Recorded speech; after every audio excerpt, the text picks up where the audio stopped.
दोस्तों, कई बूढ़ी उम्र में कई लोगों के हाथ ऐसे दूझने लग जाते हैं, ऐसे एकदम से, है ना।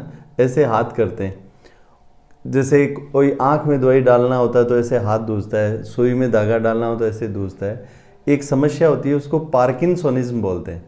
पार्किंसोनिज्म में तीन खास बात होती है। एक तो हाथ ऐसे दूझते हैं, हाथ के पहले एक साइड के दूझते हैं, फिर दूसरी साइड के दूझने लग जाते हैं, पाँव दूझने लग जाते हैं। उससे क्या, आदमी खाना खाता है तो गिलास पकड़ने की कोशिश करता है तो गिलास डुल सकता है। कोई भी खाना जो भी है उसके ट्रेमर्स आने लग जाते हैं, ऐसे हाथ दूझने लग जाते हैं। दूसरी समस्या होती है, एकदम हाथ कड़क हो जाता है, पूरा शरीर, रिजिडिटी बोलते हैं उसको।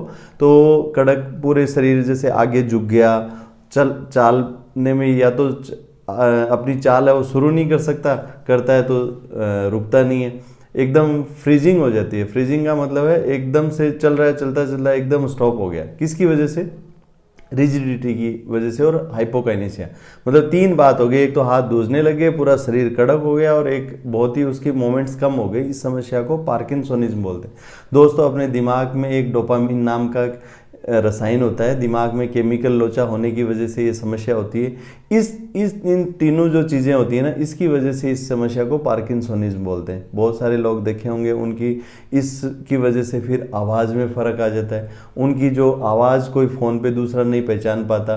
कई बार उनकी हैंडराइटिंग, बैंक में जाते हैं, बैंक वाले परेशान हो जाते हैं, रोज़ रोज़ उनके साइन बदलते रहते हैं, उनकी हाथ दूझते हैं और इस समस्या में उनके साइन चेंज होते रहते हैं। तो बैंक वालों को हर साल भर में उनके साइन मैच करने पड़ते हैं, और इस समस्या को पार्किंसोनिज्म बोलते हैं। और इसमें फिर और ही ज़्यादा दिक्कत होती है, तो निगलने में दिक्कत होती है, सूंघने का टेस्ट में दिक्कत हो जाती है, चाल में तो फ़र्क होता ही है, हाथ दूझते ही हैं, और बहुत सारी समस्या होती है। मूड में बदलाव आ जाता है। हालांकि इस बीमारी में मेमोरी है वो लास्ट तक रहती है, और इसके साथ में ये बार बार गिरने की समस्या रहती है। आदमी ऐसा हो जाता है, देखो मैं आपको एक फ़ोटो दिखाता हूँ, इसमें आदमी ऐसा हो जाता है, एकदम आगे की तरफ झुक गया है, चेहरा है वो मास्क जैसा हो जाएगा, चेहरे पे कोई फेशियल एक्सप्रेशन नहीं आएंगे, और हाथ पांव है वो एकदम कड़क हो जाएंगे, पाँव में भी ट्रेमर्स आने लग जाएंगे।